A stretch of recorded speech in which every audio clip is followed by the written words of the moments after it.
Hello welcome back to my channel. അപ്പോൾ ഇന്നത്തെ നമ്മുടെ റെസിപ്പി ഗോതമ്പ് പൊടി ഇതുപോലെ ആവിയിൽ വേവിച്ചെടുത്തിട്ട് തയ്യാറാക്കിയെടുക്കുന്ന നല്ലൊരു ബ്രേക്ക്ഫാസ്റ്റ് റെസിപ്പിയാണ് കേട്ടോ. നല്ല പഞ്ഞി പോലുള്ളൊരു ബ്രേക്ക്ഫാസ്റ്റ് ആണ്. നിങ്ങൾക്ക് എന്തായാലും ഇഷ്ടപ്പെടും. ഒരു തവണ എന്തായാലും ട്രൈ ചെയ്ത് നോക്കണം കേട്ടോ. അപ്പോൾ നമുക്ക് എങ്ങനെയാണ് തയ്യാറാക്കിയെടുക്കുന്നതെന്ന് കണ്ടു നോക്കാം. അതിനു മുമ്പായിട്ട് ചാനൽ ആദ്യമായിട്ട് കാണുന്ന കൂട്ടുകാരുണ്ടെങ്കിൽ ഒന്ന് സബ്സ്ക്രൈബ് ചെയ്തിട്ട് സപ്പോർട്ട് ചെയ്യണം. വീഡിയോ കണ്ടുകൊണ്ടിരിക്കുമ്പോൾ ഇഷ്ടമാവുകയാണെങ്കിൽ ലൈക്ക് ചെയ്യാനും ഷെയർ ചെയ്യാനൊന്നും മറക്കരുത് കേട്ടോ. ഇനി നമുക്ക് വീഡിയോ കണ്ടു നോക്കാം. ഇതിനു വേണ്ടി ഞാനിവിടെ 1 കപ്പ് അളവിൽ ഗോതമ്പ് പൊടി എടുത്ത് വെച്ചിട്ടുണ്ട്. ഇനി ഇത് ഇതുപോലൊരു ബൗളിലേക്ക് ഇട്ട് കൊടുക്കുകയാണ് കേട്ടോ. ഇത് കേക്ക് ടിന്നാണ് കേട്ടോ. ഈ ഒരു കേക്ക് ടിൻ തന്നെ വേണമെന്നില്ല, ഏത് പാത്രത്തിൽ വേണമെങ്കിലും ഇത് ആവി കയറ്റിയെടുക്കുക. സ്റ്റീലിൻ്റെയോ അലുമിനിയത്തിൻ്റെ ഒക്കെ പാത്രത്തിൽ ഇട്ട് കൊടുത്തിട്ട് ആവി കയറ്റിയെടുക്കുക കേട്ടോ.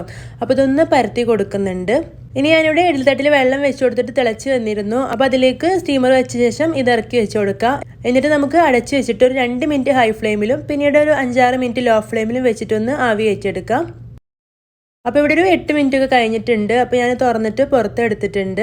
അപ്പോൾ ഇത് നല്ല കട്ടയായിട്ടുണ്ടാവും കേട്ടോ. നമ്മളിങ്ങനെ ആവി എടുക്കുമ്പോൾ പൊടി ആയതുകൊണ്ട് തന്നെ കട്ട പിടിച്ചിട്ടുണ്ടാവും. അത് ചൂടാറി കഴിയുമ്പോൾ നമുക്കൊന്ന് ഉടച്ചെടുത്താൽ മതി. അപ്പോൾ ചൂട് പെട്ടെന്നൊന്ന് ആറി കിട്ടാൻ വേണ്ടിയിട്ട് ഇതുപോലെ ഒന്ന് ഇളക്കി കൊടുക്കുന്നുണ്ട്. അപ്പോൾ ഇത് കാണുന്നില്ല, ഇതുപോലെ കട്ടയായിട്ടാണ് നമ്മുടെ പൊടി ഇപ്പോൾ ഉണ്ടാവുക. ഇപ്പോൾ ഇവിടെ ചൂടൊക്കെ ആറി വന്നിട്ടുണ്ട്. ഇത് നമുക്കിത് മിക്സിയുടെ ജാറിലേക്ക് ഇട്ട് കൊടുത്തിട്ട് ഈ ഒരു കട്ടയൊക്കെ ഒന്ന് ഉടച്ച് നല്ല നൈസ് പൊടിയാക്കിയിട്ടെടുക്കണം. അപ്പോൾ ഇത് മുഴുവനായിട്ടും മിക്സിയുടെ ജാറിലേക്ക് ചേർത്ത് കൊടുത്തിട്ടുണ്ട്. ഇനി ഞാനിതൊന്ന് പൊടിച്ചെടുക്കട്ടെ. അപ്പോൾ ഇതുപോലെ നന്നായിട്ട് തന്നെ പൊടിച്ചെടുത്തിട്ടുണ്ട് കേട്ടോ. ഇനി നമുക്കിതിലേക്ക് ബാക്കിയുള്ള ചേരുവകൾ ചേർത്ത് കൊടുക്കാം. അപ്പോൾ അതിന് തന്നെ ചേർത്ത് കൊടുക്കുന്നത് 1 ടേബിൾ സ്പൂൺ തേങ്ങയാണ്. ഇത് ഓപ്ഷനിലാണ് കേട്ടോ. ചേർത്ത് കൊടുത്തിട്ടുണ്ടെങ്കിൽ നല്ല ടേസ്റ്റ് ആയിരിക്കും. ഇനിയിപ്പോൾ ഇല്ലെങ്കിലും കുഴപ്പമൊന്നുമില്ല.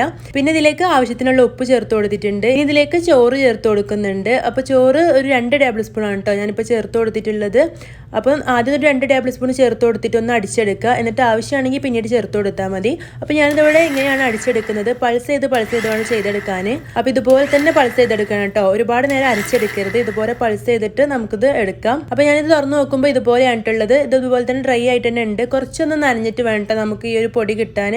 അപ്പോൾ അതിന് വേണ്ടിയിട്ട് ഞാൻ കുറച്ചുകൂടെ ചോറ് ചേർത്ത് കൊടുത്തിട്ട് ഒന്നുകൂടെ ഒന്ന് പൾസ് ചെയ്തെടുക്കുകയാണ്. അപ്പോൾ 1 ടേബിൾ സ്പൂൺ ചോറും കൂടെ ചേർത്ത് കൊടുത്തിട്ടുണ്ട്. അപ്പോൾ ഇതിങ്ങനെ സാവധാനം ചേർത്ത് കൊടുത്തിട്ട് തന്നെ പൾസ് ചെയ്ത് നോക്കണം കേട്ടോ. അതല്ലെങ്കിൽ ഇത് കൂടി പോയിട്ടുണ്ടെങ്കിൽ പിന്നെ ആകെ ഒട്ടിപ്പിടിക്കും. അപ്പോൾ ഇപ്പോൾ ഇവിടെ റെഡി ആയിട്ടുണ്ട്. നമ്മളിങ്ങനെ കൈകൊണ്ട് പിടിക്കുന്ന സമയത്ത് ഇങ്ങനെ കട്ട പിടിക്കുന്ന രീതിയിലാണ് ഈ ഒരു പൊടി കിട്ടേണ്ടത്. അപ്പോൾ ഇത് റെഡി ആയിട്ടുണ്ട്. ഇതൊരു ബൗളിലേക്ക് മാറ്റി കൊടുക്കുകയാണ്. അപ്പോൾ ഇത് ബൗളിലേക്ക് ഇട്ട് കൊടുത്ത ശേഷം നന്നായിട്ടൊന്ന് ഇളക്കി കൊടുക്കുക. ചെറുതായിട്ടൊക്കെ കട്ട പിടിച്ചിട്ടുണ്ടെങ്കിൽ അതൊന്ന് ഉടഞ്ഞു കിട്ടാൻ വേണ്ടിയിട്ട് നന്നായിട്ടൊന്ന് ഇളക്കി കൊടുക്കുക. ഇനി നമുക്കിതിലേക്ക് വേണ്ടത് തേങ്ങയാണ്. അപ്പോൾ ഞാനിവിടെ കുറച്ച് തേങ്ങ ചിരവി എടുത്തിട്ടുണ്ട്.